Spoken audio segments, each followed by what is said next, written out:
Hola, ¿cómo están a todos los que están presentes acá y también los que nos están siguiendo vía Facebook Live? Bienvenidos a esta charla. Me alegra mucho que acá hayan varios padres o acompañantes, pareja, futuros padres. Así que bueno, esperamos que esta charla sea nutritiva para ustedes. El título es Salud emocional en embarazo y relación de pareja. Mi nombre es Carolina Ebel, yo soy psicóloga, trabajo con la clínica alemana y también presentará Juan Pablo Undurraga, psiquiatra. Nosotros somos una unidad perinatal. Perinatal se refiere a toda la etapa que va desde el embarazo o incluso antes hasta ya nacido el niño, incluso hasta los 5 años ya ha nacido el niño. Bueno, primero que nada declaramos no tener conflictos de interés con esta presentación. Los objetivos de esta charla, lo que queremos como que ustedes se lleven como ideas principales es conocer las llamadas crisis normativas. Vamos a hablar de lo que es el ciclo familiar, saber, digamos, valorar estas crisis no normativas, de cuando algo se sale de lo esperable y cuándo es necesario consultar, entender los cambios psicológicos y estados emocionales durante el embarazo, entender la gestación de un vínculo emocional, todo lo que refiere al apego, el cómo ir favoreciendo esta seguridad que se le puede entregar al niño, y también profundizar algunos aspectos de la relación de pareja y del rol del padre. Bueno, primero como frase introductoria, la experiencia de la maternidad y paternidad cambia la vida para siempre. Y en eso nos queremos referir de que esta es una etapa que conlleva cambios en todo sentido, de reajustes, de roles, de expectativas, requiere de mucha conversación entre la pareja. Y también requiere de mucho apoyo. Esta es una etapa de mayor sensibilidad, de mayor vulnerabilidad, y en ese sentido el apoyo no solo tiene que ser del padre. Muchas veces se habla, y quizás han escuchado por ahí, que están como lo que se van formando como las tribus de apoyo, como matrices, que se refiere a grupos de mujeres que se van desarrollando para apoyar en el proceso del embarazo y de la crianza. Porque siempre hay muchas dudas, hay procesos, hay cambios, y vamos a ir viendo que uno de esos cambios va haciendo que la mujer también va aumentando su sensibilidad emocional durante el embarazo. Perdón. Bueno, esta es una foto que el dueño intelectual de esta foto es Juan Pablo. Él mismo la sacó en el río Nilo. Y aquí quisimos como dar una analogía de que cuando hay una crisis, cuando es normativa, es una crisis que se puede esperar.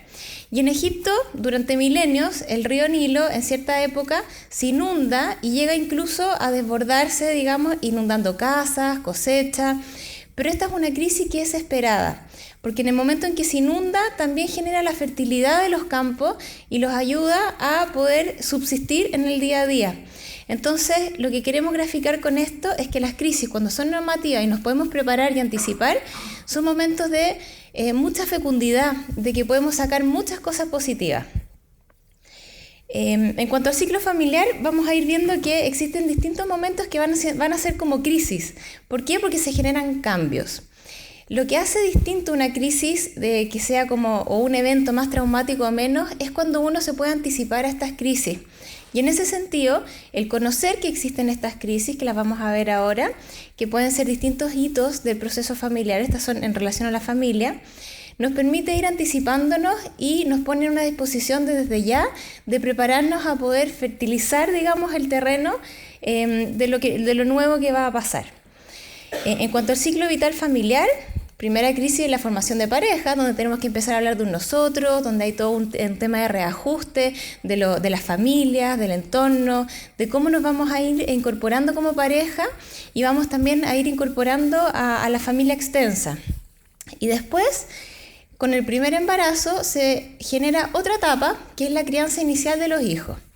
Y en ese sentido, esta va marca desde el primer hijo a los otros en adelante, y se va a marcar por nuevos desafíos. También está marcada porque uno tiene que, digamos, fomentar el hablar de nosotros. Se van a estar reajustando todos los roles. Digamos, ya no hay una pareja solamente, sino que hay padres, empieza a haber otro subsistema en juego, que es el rol de padres, en función de dar lo que el hijo necesita.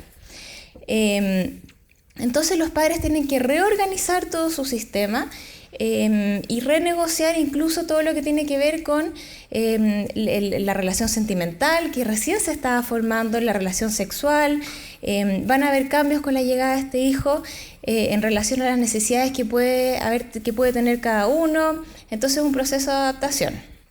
Y aquí vamos viendo que va a requerir ciertas tareas y esta crisis normativa tiene ciertos desafíos. La aceptación nueva de los miembros, en el fondo, toda esta crisis para asegurar la supervivencia y el desarrollo físico y psicológico del recién nacido, porque es el más vulnerable en esta etapa. Y todos estos reajustes son en función de que podamos crecer como todos los miembros de la familia.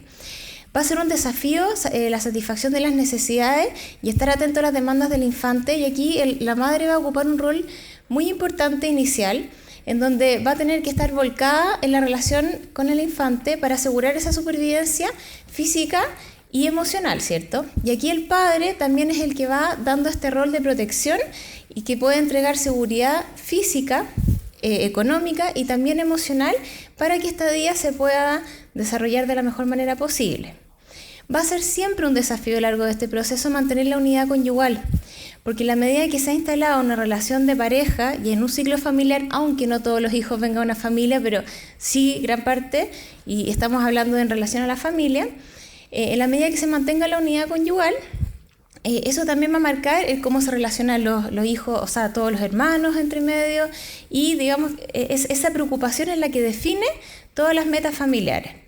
Por lo tanto, queremos como transmitirles de que esto es algo que hay que dedicarle tiempo y bueno, hay que estar atento como a tener espacios personales. Y van a haber nuevas responsabilidades, por supuesto, tanto del padre como de la madre. Y aquí queremos mostrarles este gráfico, porque en el fondo aquí lo queremos traer. Primero está la relación de pareja, en que primero que nada la comunicación es entre madre y padre, que en ese momento es mujer y esposo, y después se amplía y empiezan a aparecer los hijos. Y aquí queremos también como decirles que hay un subsistema que es el de la relación de pareja, que es el que hay que cuidar, pero además empieza a haber otro subsistema que es el de la relación de padres. Y los padres son los que van cumpliendo esa función de estar preocupados de los hijos. Y a veces, aunque la pareja pueda romperse, puede mantener esta unión en el subsistema de parental. Entonces vamos viendo que el embarazo en sí mismo es una crisis. Crisis también como una oportunidad de adaptación. Es normativa del desarrollo y es un periodo vulnerable de desequilibrio y de reorganización de toda la estructura psicológica, generalmente más de la mujer, que esto está favorecido por hormonas, y que requiere toda una nueva organización de la personalidad porque empieza a nacer una nueva identidad dentro, la identidad de madre. Hay un duelo que se deja como de la mujer individual, única, y pasa a ver una nueva identidad como responsable de una díada y de lo que significa ser madre. Y en ese sentido también está el duelo de que se pasa de ser hija a todo lo que conlleva esa responsabilidad. Entonces, hay algunas pérdidas que pueden ser como dejar atrás, digamos, cierta independencia, por todo lo que significa tener un hijo. Y bueno, y es una etapa en que se va desarrollando lo que algunos autores llaman como preocupación materna primaria, que es la actitud afectiva que se adquiere al avanzar el embarazo y el posparto. Esto quiere decir que durante todo el embarazo hay como una especie de preparación y tiempo para ir incubando todas estas ideas de lo que va a significar ser madre. Entonces hay toda una etapa en que junto con la pareja empiezan a fantasear, a pensar, digamos, a ponerle como más nombre y cuerpo a este futuro hijo que van a nacer. Y empiezan a haber preguntas: ¿cómo será? ¿Qué iremos a hacer? ¿Cómo seremos nosotros como padres? Entonces en ese contenido de toda esa fantasía empiezan a aparecer incluso algunos temores, deseos, ilusiones, y esto va marcando un poco cómo uno digamos, va viviendo esta relación con el propio hijo. Entonces, lo que vamos viendo es que esto se empieza a formar desde el embarazo. La relación de apego, que muchas veces se piensa que es cuando nace el niño y uno lo tiene y lo puede tener, hacer el contacto piel a piel, es algo que se va desarrollando desde el embarazo hasta, por lo menos, digamos, ya los 2 primeros años ya nacido el niño. hay una modificación del funcionamiento psíquico de la embarazada, como lo que estábamos hablando, y en ese sentido aumenta en el cerebro todo lo que son como la parte neuronal de mayor sensibilidad emocional para poder predecir y leer las conductas del otro. Hay varias investigaciones que son muy interesantes en ese sentido, de que van hablando de que el cerebro tiene como una especie de poda neuronal y se va especificando sus funciones, y las mujeres durante el embarazo se preparan de una manera en que son como, entre comillas, más inteligentes para estar sensibles a predecir esos estados emocionales del entorno.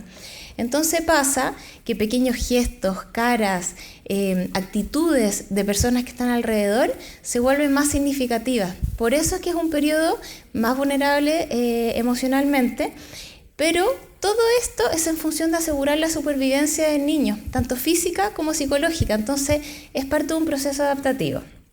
Y a veces se habla de locura normal de la mujer. Hay algunos autores que hablan de reverie, y tiene distintos nombres, pero lo que se quiere decir es que hay una mujer cuando empieza a estar con esta sensibilidad exacerbada, empieza a fantasear y a pensar mucho en el niño, y como que toda su imaginación y su energía se vuelca hacia adentro. Y una vez que nace incluso, está como están tan volcadas hacia el hijo que incluso a veces no tienen como mucha noción de qué hora es, si es de mañana, de noche, pueden estar en pijama todo el día, o incluso de repente están haciendo una cosa, están a varios metros de su guagua y sienten un crujido, algo pasó, y los demás que están al lado miran y dicen, ¿qué escuchó? Y esto tiene que ver con esta sensibilidad que está exacerbada. Bueno, y esto también prepara a las madres, todo esto, digamos, desde las hormonas y la neurobiología, a que estén disponibles a las necesidades del pequeño y por lo mismo puedan renunciar a sus propias necesidades. Aquí les quisimos poner esta foto que es muy bonita porque esto va dando cuenta de todo este proceso de conexión físico, emocional, energético que se produce entre la madre y el niño. Pero si ustedes se fijan acá hay como una intensidad muy grande en la mirada, en la conexión, en los procesos de lo que significa el latido, la piel, el calor. Pero todo esto se puede dar en la medida de que hay alguien que está alrededor abrazando a esta díada. Y ese es el rol del padre o de alguna otra figura principal de cuidado, porque es la única forma en que la madre pueda tener su mente disponible, no estar pensando en cosas externas del mundo, sino que se pueda volcar a la relación con su bebé. Bueno, entonces en cuanto a los cambios psicológicos y estados emocionales del embarazo, va a haber un cambio de percepción con respecto al marido. La mujer se va a interesar mucho más en su identidad como padre que como hombre. Entonces empiezan a ver, en la medida que el marido se interesa y le habla a esa guata o la toca, y empiezan a ver, por ejemplo, que tiene algún interés de preparar el nido, de pintar la pieza, de comprarle algo, todo eso va a ser profundamente atractivo para la mujer. Bueno, como hablábamos, también va a aumentar la sensibilidad en el ejercicio de la función materna. Todo esto hablado desde la parte neurobiológica y también hormonal.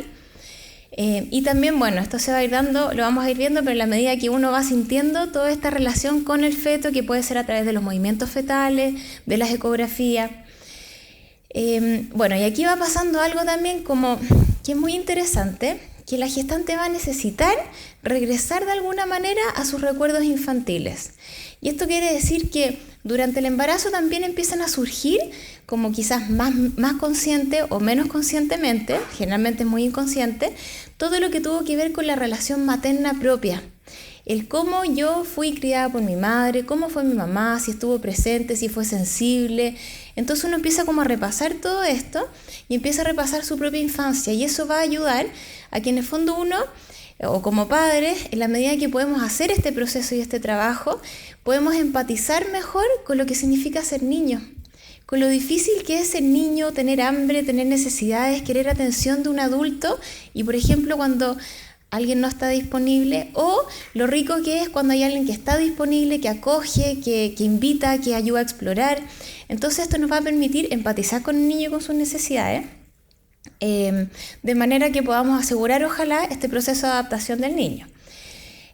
Durante esta etapa también hay una función de holding que tiene que ver como con el sostenimiento, el sostén, y se ha visto que es la función principal que tienen que ejercer las madres, pero también se ha visto que las madres son susceptibles a ejercer mejor esas funciones cuando hay alguien alrededor que también les está proporcionando este sostenimiento o este cuidado que yo les decía como en relación a la foto.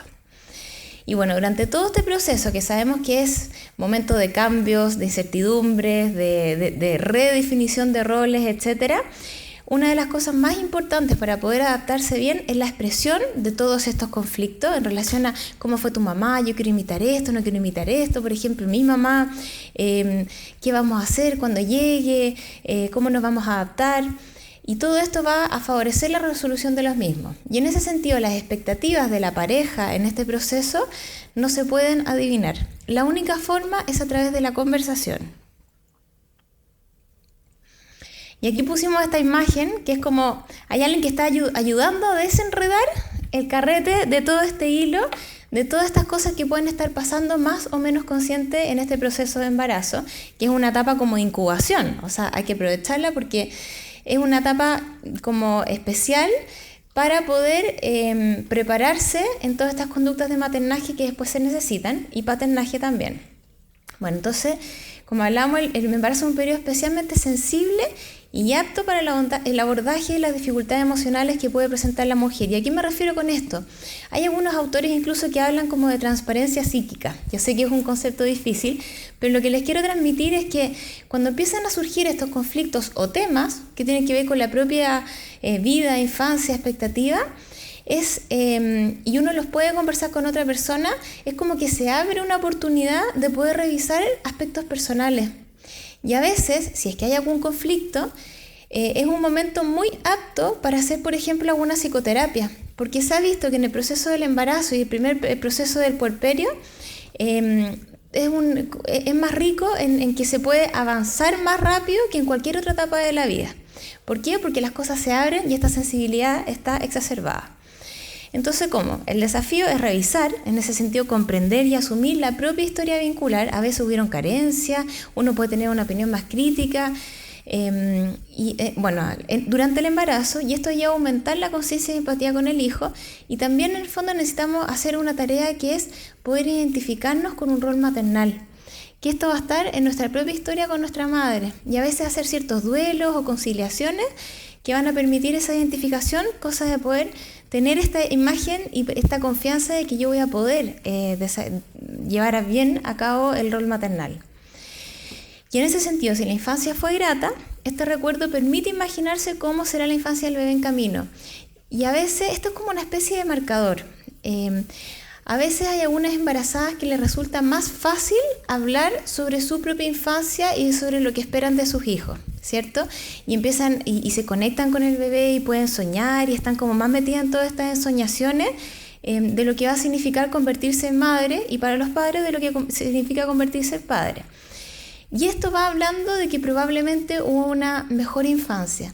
Cuando nos topamos de que a veces hay mujeres o padres que como que está negado el tema y como que les cuesta mucho conectarse, y aunque uno les pregunte, les cuesta meterse un poco más en lo que ha significado su propia infancia o su propia experiencia o lo que va a significar para ellos ser padre o madre, quizás nos puede dar algunas luces o pautas de que hay algo que está interfiriendo en poder llevar a cabo este proceso de identificación maternal y de revisión de la propia historia vincular.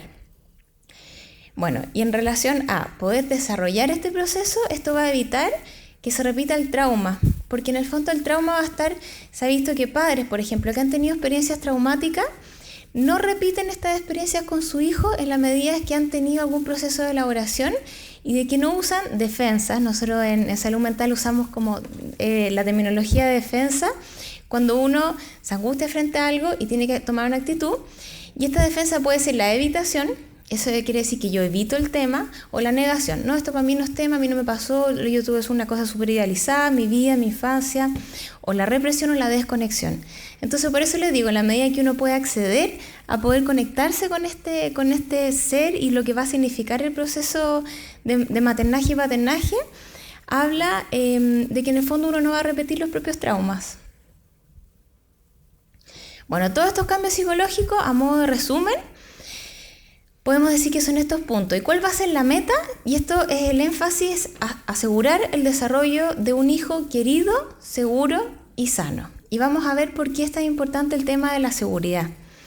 Entonces, ¿qué va a pasar? Hay todo un proceso de elaborar la relación con el propio cuerpo, los cambios físicos, hormonas, la pareja, la expectativa, el cómo reajustarse, los cambios a nivel de pareja sentimental, sexual, la cultura, cómo nos insertamos en la cultura, cómo vamos a incorporar a los padres, los conceptos, el trabajo, etcétera, lidiar con todos estos roles.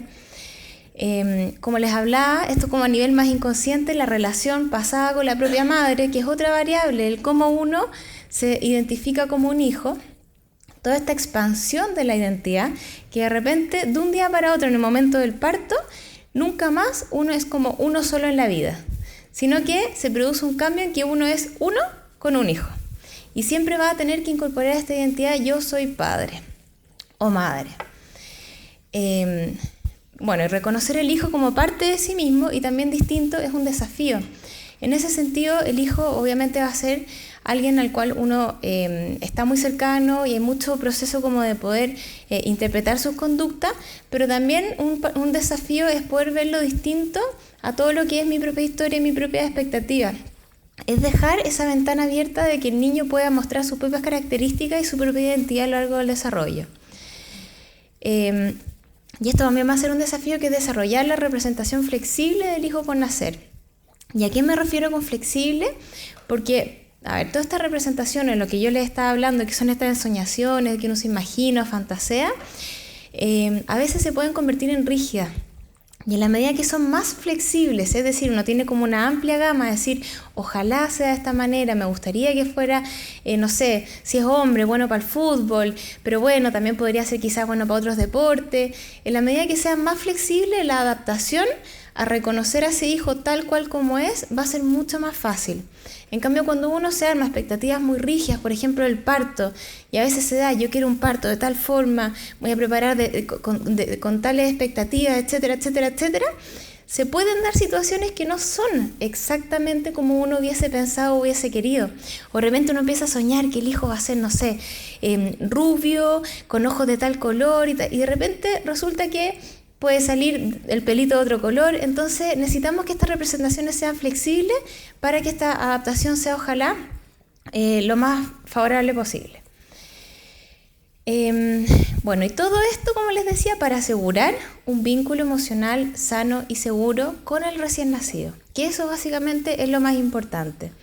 Y aquí, como les decía, es un proceso que no parte en el momento del parto, sino que parte desde el periodo antenatal, en que toda esta experiencia emocional antenatal, de todo lo que vamos pensando, de todos estos 9 meses de preparación, van a generar esta interacción madre-hijo y van a ser importantes en cómo se va a desarrollar esta interacción madre-hijo postnatal. Es decir, si es que hay una relación madre-hijo y padre-hijo que se incorpora, que le habla, que la madre también está atenta a sus necesidades, se cuida y hay una relación de cariño, eso también va a ser decidor de que postnatalmente probablemente sea una relación de cariño, sea una relación en que los padres están sensibles emocionalmente a las necesidades del hijo, etc. Y en ese sentido, los movimientos fetales que van partiendo, a veces, cuando ya hubo otro embarazo, pueden partir un poquitito antes, pero cuando es primer embarazo, parten alrededor del segundo trimestre, van a ser un estímulo súper potente para que se vayan desarrollando todas estas representaciones maternas y paternas.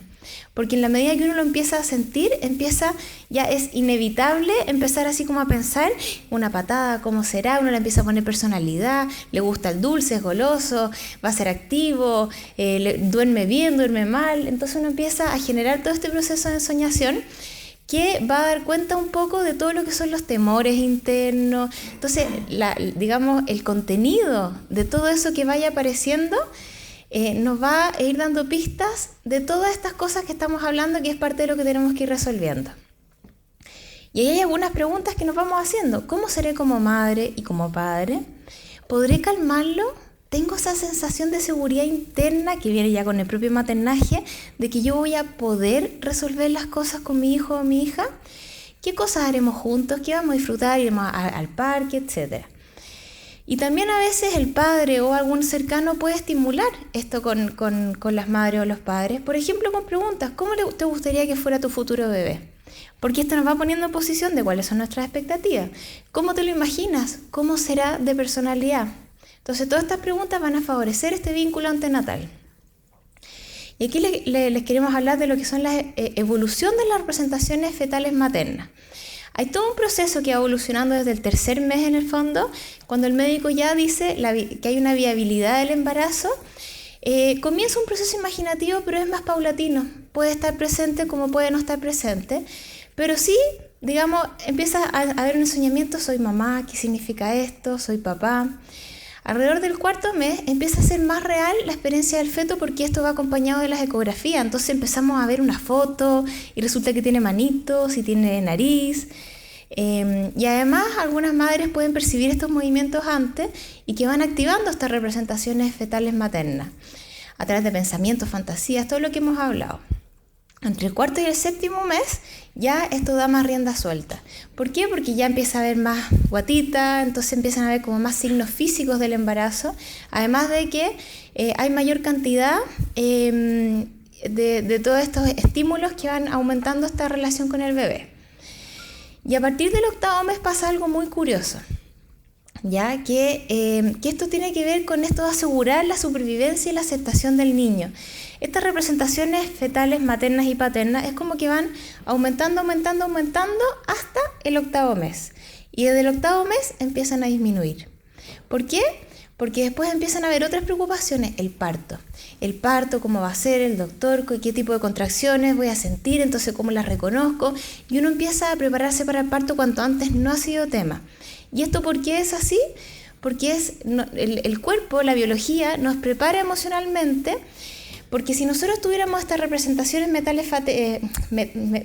maternas fetales muy altas, en que estamos hablando de idealizaciones, de expectativas, de que yo estoy ensoñando cómo va a ser mi hijo, incluso imaginándome esa carita, si está muy alto y se produce el parto, puede haber una mayor probabilidad, por ejemplo, de rechazo.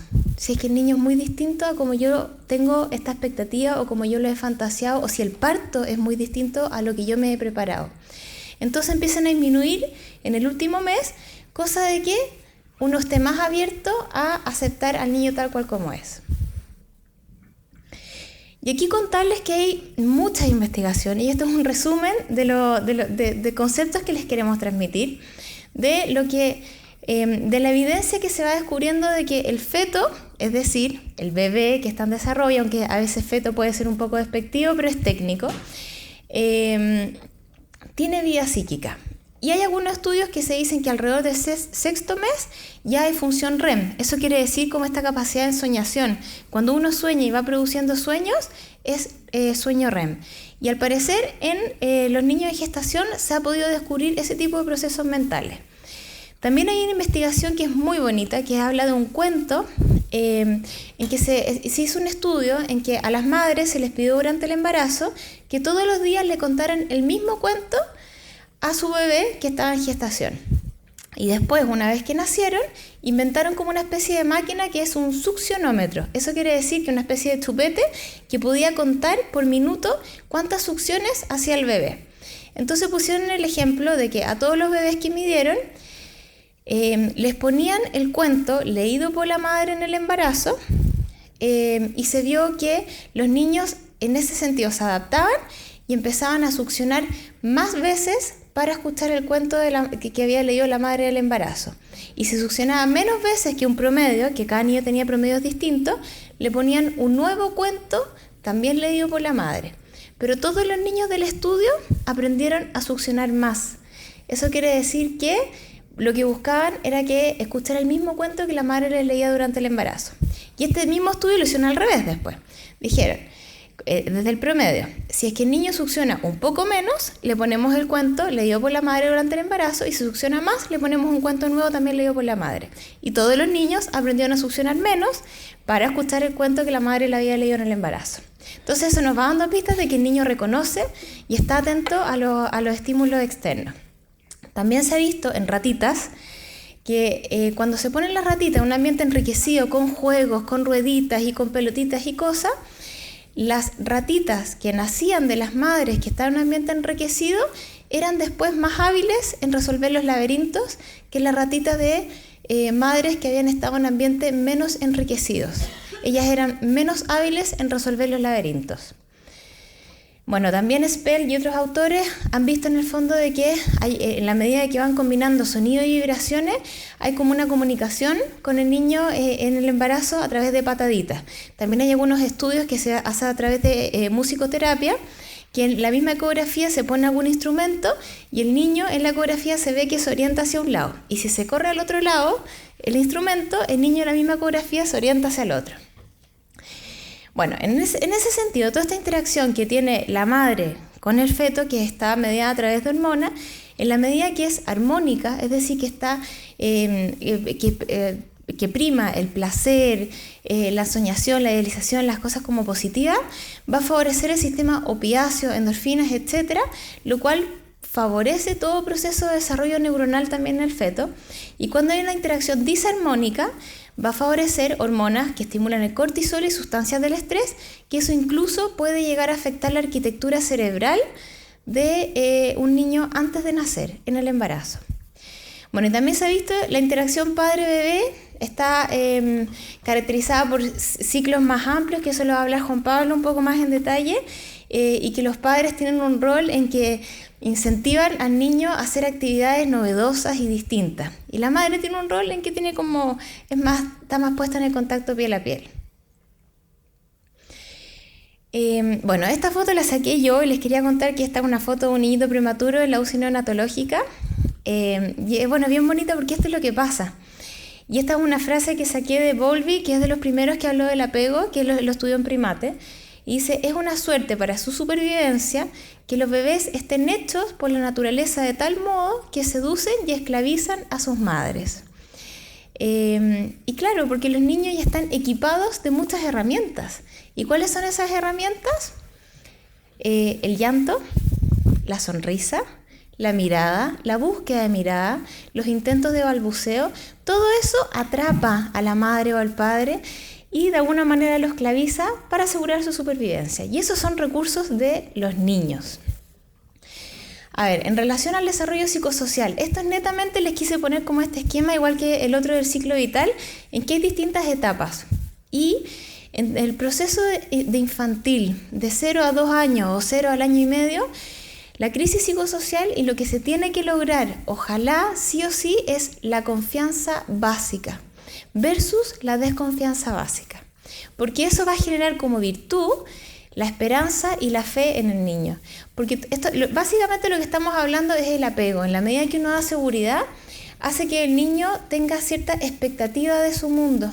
Si uno da un ambiente seguro y es sensible en los cuidados, el niño va a aprender sistemáticamente a través de acumular reiteradas experiencias que es un entorno predecible, que es un entorno empático. Por lo cual, esto se traduce en que en su vida va a primar la esperanza y la fe frente a dificultades adversas. Entonces va a ser muy protector para el desarrollo del niño, de su personalidad en general. Ahora, ¿cómo se va estableciendo este apego? Lo importante acá, como les he dicho varias veces, es asegurar esta supervivencia física y psicológica y que, los niños tienen todo este equipamiento para expresar su necesidad infantil. Porque si nos ponemos en los zapatos de un niño, no tiene las herramientas, no es independiente, ni siquiera sabe cuando está sintiendo hambre, siente un dolor y se manifiesta. Un dolor de guatita y se manifiesta a través de el llanto, también, y dependiendo de la necesidad que tenga. Entonces va a manifestar su demanda y cuando hay una demanda va a aumentar el estrés y las emociones negativas. Por lo cual puse madre, pero me refiero a cuidador, sensible, disponible, tiene que leer estas señales. Y aquí, los autores le han puesto muchas terminologías, ¿sabe? La mentalización, de sensibilidad materna, que es como esta capacidad que uno tiene de interpretar el afecto del otro que se está dando y está favorecido por todos estos cambios como neurológicos que se han producido en el embarazo y la preparación de los 9 meses. Entonces, en la medida que hay una madre o un padre que lee esta necesidad, va a dar calma al niño.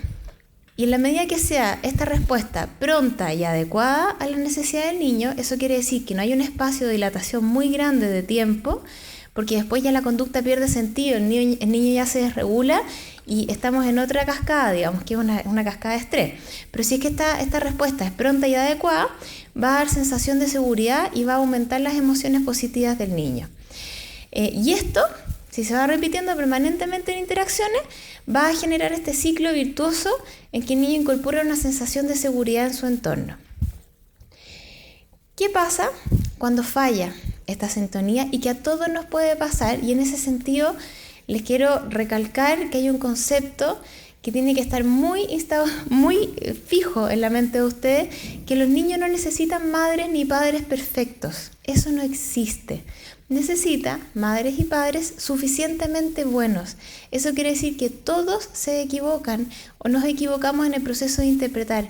Lo que importa finalmente es la actitud de tratar de mantener esa intención de querer saber o de que a uno le importe qué es lo que puede tener el niño. A veces lloran y uno intenta, ¿será hambre? ¿Le da pecho? O digamos, le da un poquitito de leche, y no era eso. No importa, a ver, ¿qué será? ¿Qué será? Es esa búsqueda permanente. Eso es lo que le transmite la seguridad al niño. Pero bueno, si hay una necesidad infantil, lo mismo, aumentan las emociones negativas y el estrés, ¿cierto? Se transmite a nivel de demanda, de grito. La madre o el padre tiene que leer esta función y puede equivocarse, ¿ya? En la medida que se equivoca, no se va a producir esta sensación de calma. Entonces, ¿qué es lo que va a generar en el niño? Una sensación de inseguridad que va a aumentar las emociones negativas. Y entender esto es muy significativo, sobre todo en un contexto de crianza que hoy día tiene distintos nombres. Aquí nosotros no nos vamos a marcar en ninguno, se habla de respetuosa, de proapego, etcétera, etcétera. Lo importante es que transmita seguridad. Porque en el fondo, en la medida de que un niño, digamos, tiene cierto malestar, esta demanda, que puede ser tanto física, emocional, a veces los niños se sienten solos, a veces están aburridos, a veces se sienten frustrados porque quieren agarrar algo y no pueden con sus propios recursos y expresan esto. En la medida de que hay alguien sensible, regula estas emociones y va a ser una oportunidad en el desarrollo en que el niño incorpora la posibilidad de aprender a regular sus propias emociones. Y cuando no se regulan,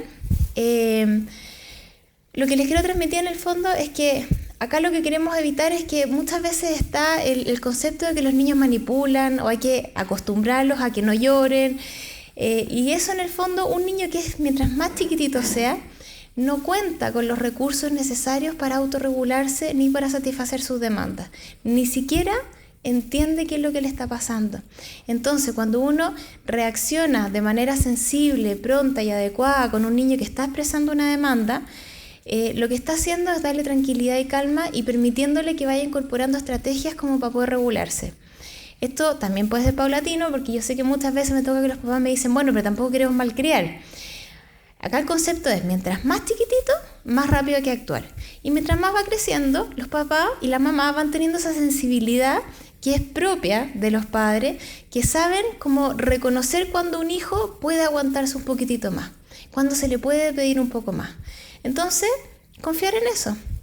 Y después se puede ir quizás frustrando, pero de a poco, no se puede frustrar a un niño muy chiquitito.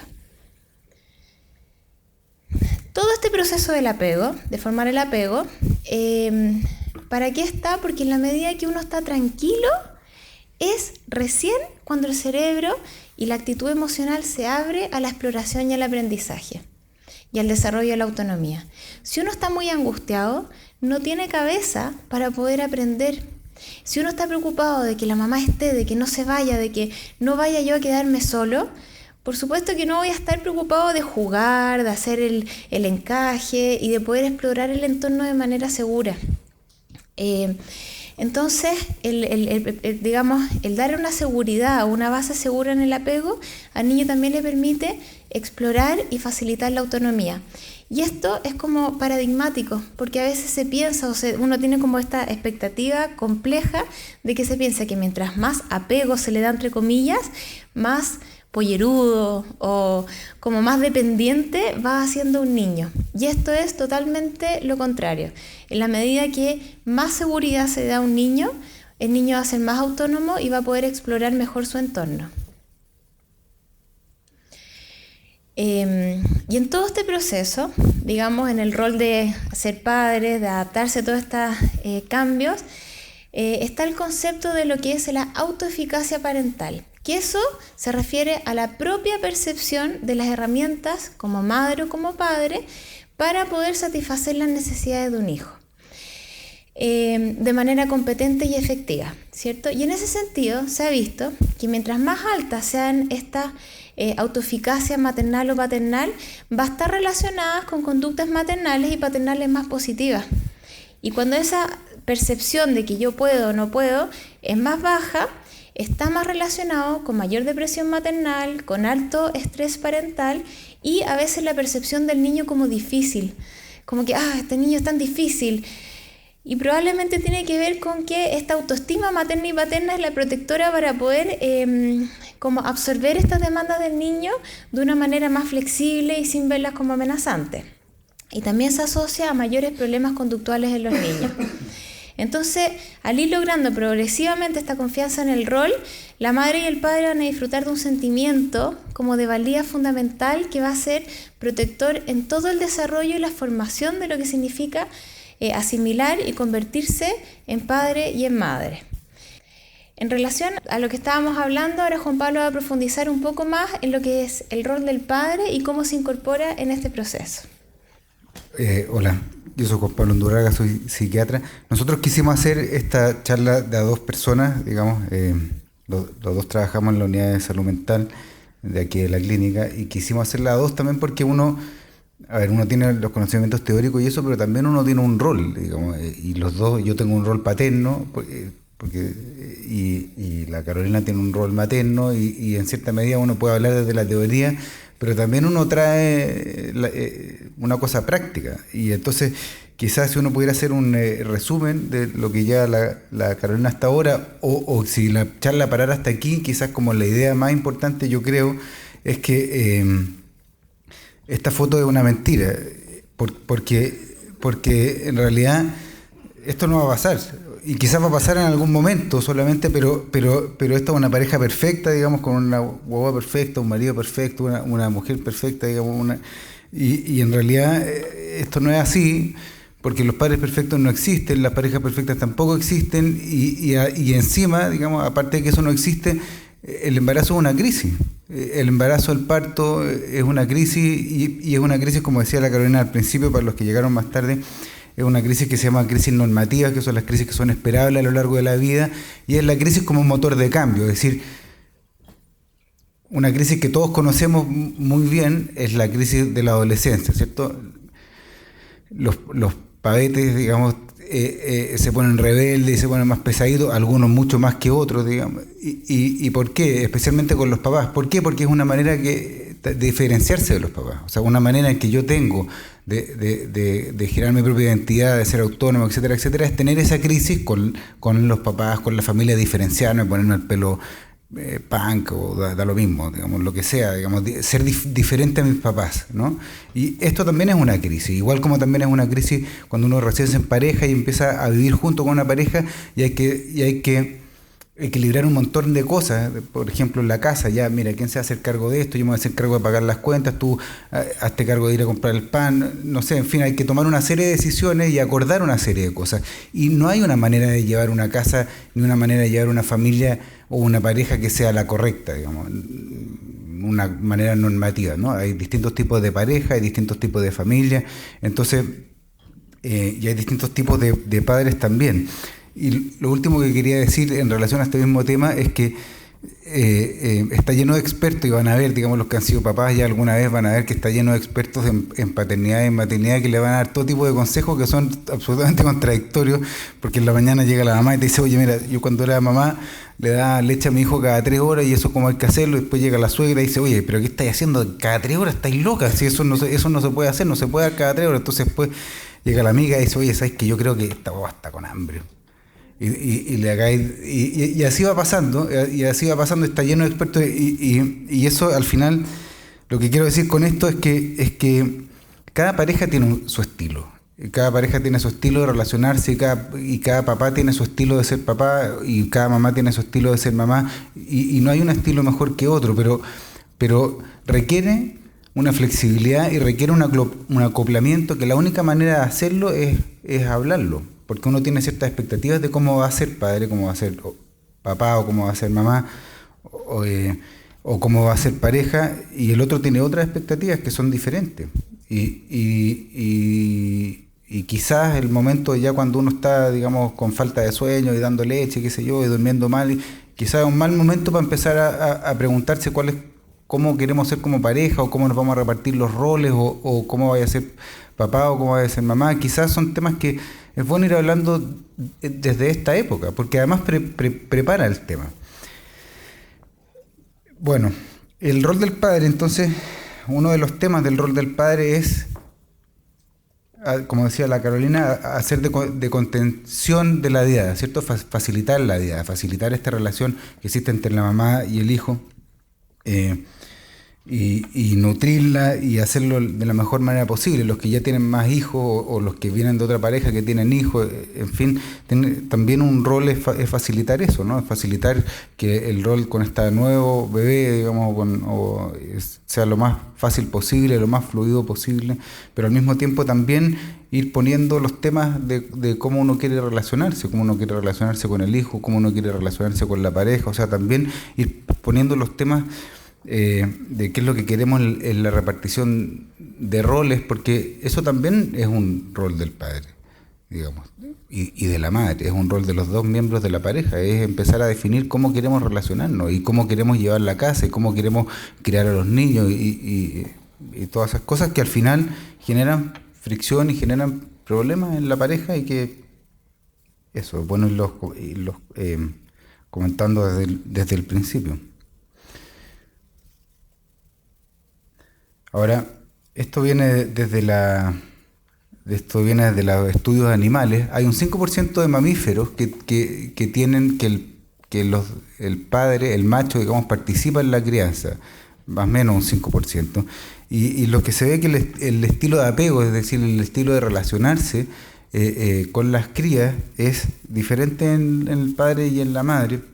La madre en general tiene que ver con estas conductas de maternaje o mothering, que es, en el caso de lo que se conoce como maternaje, es mirar a la guagua a los ojos, hablarle despacito, hablarle en agudo, tocarla, besarla y eso, y aparentemente el rol del padre en estos animales que se mantienen en la crianza de pareja, que además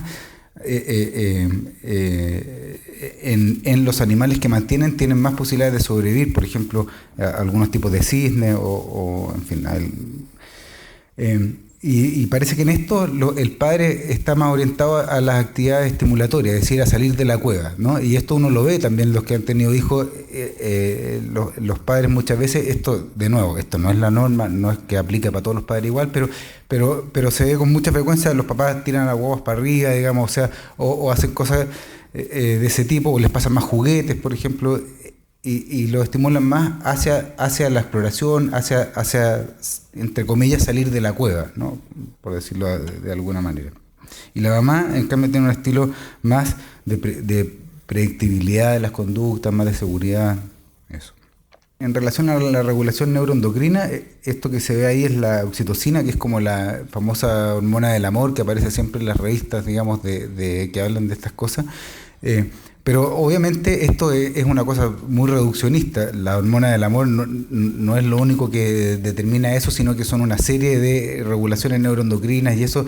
Pero una de las más importantes es la oxitocina, y esto se ve en animales también, que los animales que tienen más oxitocina en general, la oxitocina en las personas da una más sensación como de apego, de pertenencia, de cercanía y de eso. Y les voy a decir un par de estudios así para que uno se dé cuenta, porque todo el sistema neuroendocrino y las conductas se retroalimentan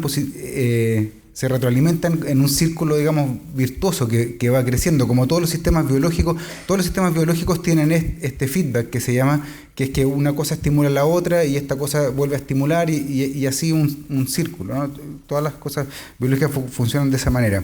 Entonces, por ejemplo, se medía, Gordon midió la oxitocina salivar y en sangre de los padres al principio, en el tiempo cero, digamos, después del parto, en el primer mes y eso, y a los 6 meses, y en los padres que participaban en la crianza, o sea, los padres que vivían en la casa con los hijos y qué sé yo, la oxitocina se mantenía estable y en niveles similares a los niveles de la madre. En cambio, los padres que no estaban, que no participaban en la crianza del hijo en el día a día, y en eso los niveles de oxitocina iban bajando en el tiempo. ¿Esto qué quiere decir? ¿Que los padres que están fuera van a tener peor oxitocina? Bueno, en parte sí, pero en parte no también, porque la oxitocina también depende de cuánto uno se relaciona con el hijo. O sea, al final, en la medida que uno se relaciona más, lo toca más, juega más y qué sé yo, esto va aumentando. La oxitocina es por decir algo, digamos, es por dar un ejemplo concreto, pero esto es mucho más complejo que eso. Por ejemplo, otra medida de oxitocina antes del juego y después del juego, que lo midieron también en saliva, y mostraba que cuando el padre juega con el niño, digamos, le medían la oxitocina que estaba en cierto nivel, y después de jugar un buen rato con el niño, tocarlo, levantarlo, besarlo, qué sé yo, los niveles de oxitocina en salida iban aumentando, y en el niño también. Es decir, depende también de lo que uno hace, depende de lo que uno hace como activamente, digamos, depende de la estimulación que uno hace y eso. Y la última, que esto es oxitocina, digamos, metida por la nariz a los papás. A unos les metieron suero fisiológico y otros es oxitocina, y a los que les metieron oxitocina establecían más contacto visual con los niños, lo tocaban más. O sea que esto no es determinismo biológico, obviamente, no es que, digamos, si uno tiene oxitocina toca al niño, y si no tiene oxitocina no toca al niño, pero lo que quiero decir es que son sistemas que se retroalimentan, lo conductual y lo hormonal se va alimentando. Ahora, la oxitocina no solo es en las relaciones paterno-filiales, sino también en las relaciones de pareja, y con eso quería entrar en el tema de la sexualidad, que es un tema importante y es un tema de tensión en la pareja también, y especialmente en esta época. Esto es un estudio que muestra la satisfacción femenina en el encuentro sexual antes del embarazo, en el primer trimestre, que baja un poco y que probablemente tiene que ver con los síntomas del primer trimestre, ¿cierto? La sensibilidad a los olores, las náuseas y eso. En el segundo semestre parece que vuelve la satisfacción igual, y en el tercer trimestre, por motivos, digamos, físicos, también disminuye un poco, pero en general durante el embarazo el tema sexual se mantiene activo. Ahora, tampoco hay una anemia en relación a eso. Hay parejas que no tienen relaciones durante el embarazo y bueno, si es lo que deciden como pareja, también está bien, pero se puede tener y se puede tener con normalidad, y en realidad todo sigue más o menos igual. Ahora, ¿cuál es el factor predictor más importante para tener una sexualidad satisfactoria después del parto? La sexualidad satisfactoria antes del parto. O sea, las parejas que tienen una sexualidad satisfactoria antes de embarazarse, antes de tener hijos, son las que van a tener después del parto y todo eso, van a tener una sexualidad satisfactoria también. Las que no tienen una sexualidad satisfactoria antes del hijo, bueno, les tengo malas noticias, no van a tener una sexualidad satisfactoria después tampoco, digamos. O sea, el embarazo al final, lo que quiero decir con esto es que el embarazo al final no modifica tanto esto, pero sí lo modifica durante los primeros meses por las razones psicológicas que habló Carolina, es decir, porque durante el embarazo y eso es una crisis, y eso genera necesidad de recursos, y eso genera también un poco o sea, nos genera como las condiciones adecuadas para tener una sexualidad totalmente, digamos, como era antes. Pero eso se va acomodando a medida del tiempo, y hay parejas que esto se acomoda antes y hay parejas que se acomoda después, y también hay otras alteraciones hormonales. Por ejemplo, durante la lactancia se genera prolactina, y el deseo sexual disminuye un poco porque disminuyen algunas hormonas sexuales. O sea, también hay motivos biológicos para que disminuya el deseo en esa época. También las cosas que son obvias, la falta de sueño, también tener una guagua, digamos, metida en la pieza o en la cama. O sea, hay muchos factores que hacen que la sexualidad sea un poco más complicada, pero hay luz al final del túnel y todo mejora, digamos, con el tiempo. En algunas parejas antes y en otras parejas después. ¿Cuándo reiniciar? De nuevo, eso depende mucho de cada pareja. Y por último quiero hablarles de la depresión postparto y el baby blues, que son ocurren más o menos en el 10% de las mujeres, ocurre la depresión postparto, que son los síntomas depresivos como cualquier otra depresión. Lo que pasa es que es un periodo de alta vulnerabilidad en las mujeres. O sea, es relativamente... Es un periodo, digamos, crítico en ese sentido. Se pueden tener síntomas de este tipo y es bueno consultar a tiempo. ¿Por qué? Porque esto tiene consecuencias también para la diada, esta diada que hablaba la Carolina, del niño con la madre, y tiene también consecuencias, bueno, para todo, también para la relación de pareja, en fin, para todas las cosas. Ahora, se producen algunos síntomas que para las mamás son un poquito... los síntomas depresivos pueden llegar, digamos, a ser muy graves, pero en etapas iniciales, cuando uno no sabe muy bien si tiene síntomas depresivos o eso, se producen algunos síntomas que a veces para la mamá son un poco choqueantes, que es, por ejemplo, un síntoma bien típico que a las mamás les produce mucha dificultad, es los sentimientos de rechazo hacia el bebé, digamos, los sentimientos de que están sobrepasados o que no quieren estar con él, y eso genera mucha culpa, y eso genera mucha incomodidad, y eso genera muchas cosas, y genera mucha vergüenza también. Y eso hace que muchas veces no consulten a tiempo, porque en el fondo lo que se espera socialmente, y en esa foto inicial yo les mostraba, es que todo vaya perfecto, que todo vaya, que los papás estén siempre sonriendo y estén felices, la mamá también, a pesar de que en la práctica está con falta de sueño, está hiperdemandada por su nueva situación familiar, que puede ser su primer hijo, su segundo, o bueno, digamos el número que decían tener.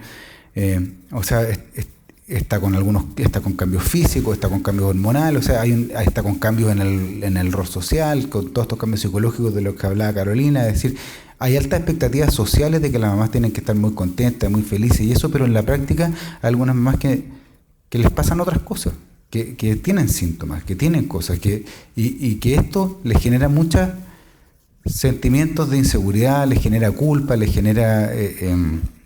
y eso hace que no consulten a tiempo, y eso hace que no se traten a tiempo, y eso hace que tengan una experiencia a veces difícil de maternidad. Ahora, existe otra cosa también que se llama el baby blues, que esto se produce en casi el 70% de las mujeres, y que son síntomas en el fondo adaptativos, es decir, ansiedad, irritabilidad, sensación de sentirse sobrepasado, sensación de estar angustiado, a veces, rabia a veces con la pareja, con su situación, y también se produce y esto es esperable por todas las cosas que decía Carolina, por toda esta necesidad de adaptación a esta nueva situación, además por los cambios hormonales, además por todas las cosas que se producen. O sea, es normal tener algunos síntomas de tipo los que dije, un poquito de angustia, a veces sentirse sobrepasada, a veces estar más lábil, es decir, llorar con más facilidad, estar cansado, estar irritable. Eso es relativamente normal. Ahora, ¿qué diferencia una cosa de otra? Principalmente la intensidad de los síntomas. Entonces, ¿y cuándo tenemos que consultar? Lo que les quiero decir, antes de pasar a la siguiente diapositiva, es que tener algunos de estos síntomas es normal. Es normal y es esperable para cualquier crisis. En cualquier crisis aparecen síntomas de este tipo, y que tienen que ver con esta adaptación, y tienen que ver con que a veces nuestros mecanismos de adaptación están un poquito sobrepasados. Pero a veces hay que consultar. ¿Cuál es la diferencia entre una cosa y la otra? Que en la depresión se produce una alteración de la funcionalidad. Es decir, cuesta hacer las cosas de la vida diaria. El día se hace cuesta arriba. Te levantas en la mañana, te despiertas en la mañana y te cuesta despertarte en la mañana, porque te espera un día, y te espera un día duro, te espera un día difícil, no quieres levantarte, no quieres estar con tu hijo, no estás disponible con tu hijo. Te cuesta hacer las actividades de la vida diaria, te cuesta ducharte, te cuesta meterte al baño, te cuesta interesarte en las cosas, te cuesta interesarte en lo que pasa afuera. Esos son, o empiezan a aparecer síntomas de rechazo con el hijo. Esos son síntomas que son más graves y con los que se debería consultar. Ahora, si se mantiene la funcionalidad, si de repente te sientes sobrepasada, te sientes un poquito ansioso, o los síntomas duran poco o no se mantienen a lo largo de todo el día, la depresión es como un velo negro. La depresión se mantiene todo el día. O sea, la depresión uno se siente mal, se siente desmotivado, se siente miserable, se siente desesperanzado, no se siente...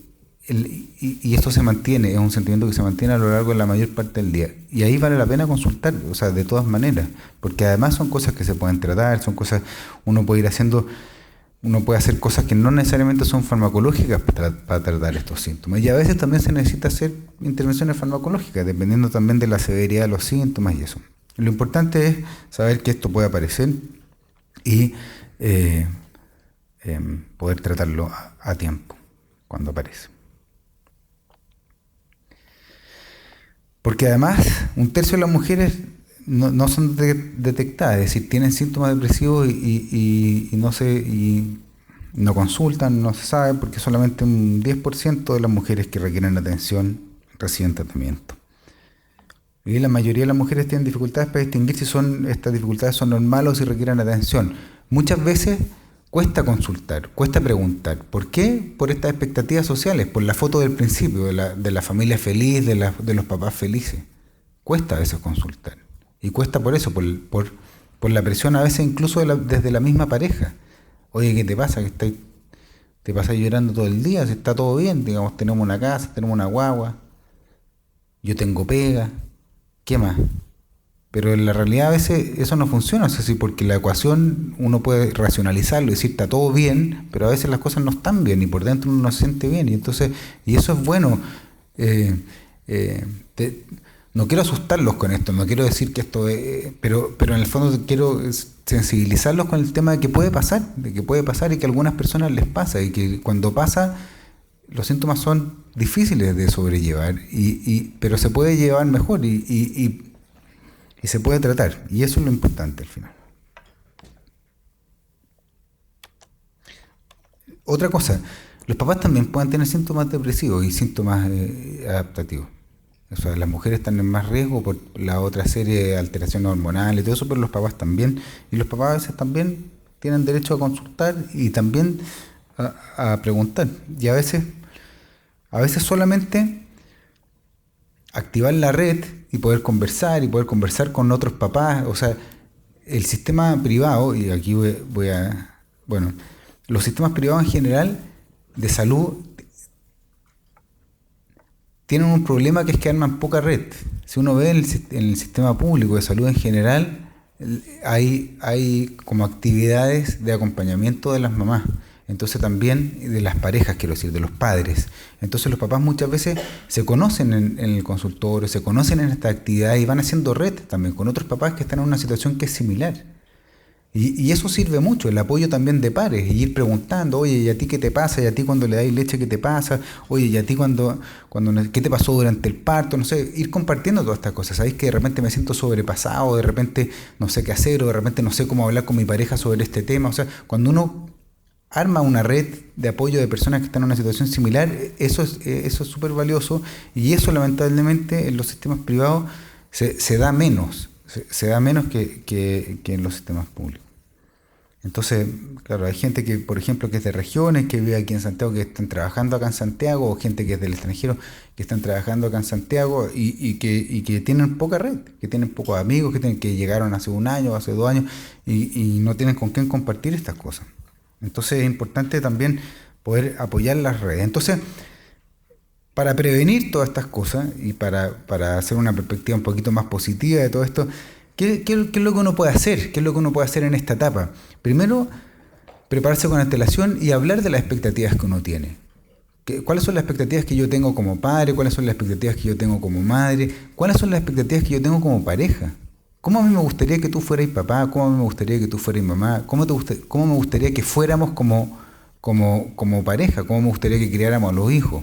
O mamá, digamos, da lo mismo, como pareja, o papá, no sé, o sea, ¿cómo me gustaría a mí que fuera nuestra pareja? ¿Cómo me gustaría a mí que criáramos a nuestro hijo? ¿Cómo me gustaría a mí? cómo me gustaría que nos repartiéramos los roles, cómo me gustaría que gestionáramos el tema no sé, de la salida.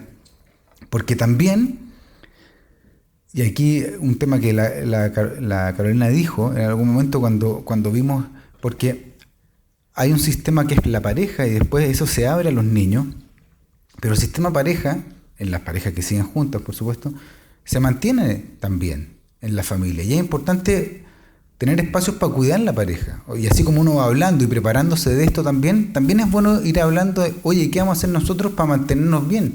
Digamos, para seguir manteniendo esta pareja que tenemos. ¿Qué vamos a hacer? ¿Qué vamos a hacer para poder hablar, digamos, de una cosa que no sean solo los niños, solo la crianza, solo la casa, solo las cuentas? Entonces, planificar eso también. Oye, ¿sabes que en realidad podríamos una vez al mes irnos un fin de semana, qué sé yo, no sé, digo, por decir cualquier cosa, o podríamos salir una vez a la semana a comer, o una vez a la semana hacer una comida rica aquí en la casa, los dos solos, y poder conversar también, no sé, o una vez a la semana llamar a mi mamá para que venga a cuidar a la guagua y nosotros salir, o sea, también como hacer cosas activas en relación a la pareja. Y lo otro también, tiempos protegidos individuales. Muchas veces las mamás también están en la casa en esta época, digamos, de la licencia maternal y todo, cuidando a la guagua, están hasta acá, y lo digo con todo respeto, pero cuando uno está todo el día con una guagua y haciendo nada más que eso es súper difícil. Y eso es una pega que no está remunerada, digamos, que no está valorada, o que está, bueno, sí está valorada, pero está subvalorada muchas veces. Y es una pega que es difícil, y aparte es una pega que no para, que es 24/7. Entonces, también eso es una cosa importante para las mamás. O sea, poder hablar con la pareja y decir, oye, ¿sabéis qué? Yo quiero tener un par de horas a la semana para hacer lo que a mí me gusta hacer. Y ¿sabéis que yo soy, no sé, me gusta correr? Y yo quiero en la tarde, por lo menos 2 veces a la semana, poder salir a correr. Y entonces cuando lleguéis de la pega, si es que acuerdan eso, me gustaría que te quedaras tú con la boba y yo salir a correr, porque necesito ese espacio que es para mí, que es un espacio, y así como, y entonces, bueno, pero a mí también me gustaría tener ese espacio, ok, bueno, y se puede negociar. Entonces tener espacio para uno, individualmente, para poder descansar, para poder, digamos, tomar aire, para poder ventilarse un poco, y tener espacios de pareja también, para poder ventilar también un poquito la relación de pareja y cuidarla y eso. Eso. Bueno, ahora para compartir un poco las sugerencias que queremos darle, y bueno, quizás antes de partir me gustaría decir que estoy de acuerdo con las cosas que habló Juan Pablo, y también advertir de que la depresión postparto, si bien puede ser estadísticamente alta, pero no todos van a tener, y puede ser que no, o gran parte de ustedes no tengan nada relacionado, pero sí es alertarlos de que en el fondo sí se ha visto que en la medida que una madre, mientras más afectada está, menos consulta. Y eso es muy significativo y es preocupante. Entonces ahí el rol del padre, de ser el que ve, el que dice, oye, ¿sabes que en verdad no te noto que estás disfrutando mucho? ¿Te está costando un poco? Es fundamental. ¿Por qué? Y la madre no consulta porque sienten que la poca energía que sienten tiene que ser abocada y tiene que estar disponible a la crianza y a sus hijos. Entonces la sensación de culpa, de chuta, ¿cómo me voy a preocupar por mí? Yo me siento mal. El día a día empieza a pasar, y generalmente, mientras peor están, menos consultan. Así que, ojo con eso. Bueno, en lo concreto, de todo lo que hemos hablado y también de lo que, sobre todo el proceso y los cambios emocionales durante el embarazo, una de las cosas que nos gustaría también dejarle, además de lo que habló Juan Pablo, es estimular y desarrollar las representaciones maternas y paternas fetales que sean ricas y flexibles. Ricas me refiero a contenido, que hablen, que se interioricen en qué es lo que quieren ustedes, de cómo se imaginan, de pónganse en los lugares. ¿Qué pasa si un día llora y está en un almuerzo familiar? ¿Qué rol tomáis tú? ¿Qué vamos a hacer? ¿Nos vamos, nos quedamos, pedimos ayuda? ¿Nos va a gustar que el resto tome a la guagua? ¿Cómo, digamos, si alguien llega y dice, no, pero ¿cómo se te ocurre lo que decía Juan Pablo? ¿Cómo le está dando cada 3 horas pecho? ¿Qué actitud vas a tomar tú con eso? ¿Vamos a validar otras opiniones o me vas a empoderar a mí? Entonces, tiene que ver con, ojalá, poder discutir bastante sobre este tema. fundamental y repetirlo, buscar grupos de apoyo, a veces en preparación para el parto o en la misma consulta de embarazada, hay otras personas con las cuales conversar, tener contacto con otras madres, con amigas, con la propia madre, porque está lleno de ansiedad, el embarazo y el posparto. ¿Cuánta leche le dais? ¿Y cómo preparar la comida? ¿Y con qué juego? ¿Y qué así si llora mucho? ¿Por qué llora en la noche? ¿Cómo calman? Etcétera. Y este tema no nos metimos mucho, que es el parto. El parto sabemos que también es muy significativo y es como otro hito de este proceso. Hemos hablado del embarazo y el posparto, y el parto es como otro tema en sí mismo que daría para una charla completa. Y en ese sentido incentivarlos ojalá a planificar su parto con el equipo de salud y tratar de favorecer este contacto precoz que se llama bonding, a veces se puede escuchar, o es el contacto piel a piel. El apoyo emocional durante el trabajo de parto y puerperio, respetando los periodos sensibles de la día. Eso quiere decir, ojalá para el evento, o sea, para las personas que están externas, no interferir mucho en eso, porque lo que tenemos que cuidar profundamente es la autoestima materna y paterna. Y cuando hay alguien que está dando pecho o que está tratando de asumir su rol de madre y de padre en el proceso, y llega alguien de afuera con todos estos comentarios y con toda esta experiencia como que fueran expertos, lo primero que hacen es atacar e invalidar el propio desarrollo de la autoestima materna y paterna, de cómo, si lo que yo estoy haciendo, lo que a mí me hace sentido está bien o no está bien. Y aquí hay que abrirnos a que cada uno tiene su estilo de crianza. Lo importante es que sea coherente con la propia historia, con uno mismo, porque eso va a hacer que vaya siendo predecible para el niño. Recuerden que aquí no necesitamos padres perfectos, suficientemente buenos, pero sí en la medida que son más predecibles va a generar más seguridad en los niños. Estimular ojalá la lactancia materna, sabemos que eso ayuda, el juego, las vocalizaciones, que todo esto va estimulando, vemos la mirada neurobiológica de todo esto que tiene que ver con la oxitocina y lo que habló Juan Pablo. Y también insistir en que hay que prevenir y cautelar los síntomas ansiosos y depresivos en la madre. ¿Por qué? Porque esto va a ser significativo en la díada y queremos ojalá que esto no tenga un impacto ni en la pareja ni en la díada y que puedan ser madres y padres y niños felices. Aquí les va a llegar, cuando vengan, si que ven alguna ecografía acá en la clínica, nosotros como equipo perinatal hemos desarrollado este díptico que se lo van a pasar cuando vengan las ecografías de las 14 semanas alrededor. Y acá, además de esta parte informativa, tenemos como la escala de Edimburgo, que es un test que tiene 10 preguntas y que básicamente evalúa si es que hay algún riesgo de tener algún síntoma depresivo. Queremos darle la herramienta para que ustedes quizás guarden este díptico y lo tengan después también para el posparto, porque esta es una herramienta que es muy sensible y que se usa en todo el sistema público y que en el sistema privado como que no está instaurada tan... o sea, digamos, la estamos empezando a instaurar acá por lo menos. Bueno, y aquí le queremos sugerir algunas cosas en cuanto al libro. La aventura de ser pareja, El bebé es un mamífero, también es un libro muy bonito que prepara en todo el proceso del parto. Y hay un documental de Netflix, ya que a todos probablemente les gustan estos espacios de compartir en pareja, de relajarse, que se llama Secret Life of Babies, que se los recomiendo.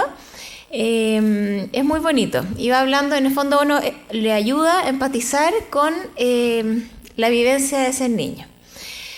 Así que bueno, con esto vamos por finalizada la charla. Le agradecemos a todos los que nos acompañaron por Extreme, por Facebook Live, y también a todos los que vinieron. Así que aquí la vamos por finalizada y que les vaya muy bien, y les deseamos como equipo perinatal que tengan una maravillosa etapa de crianza.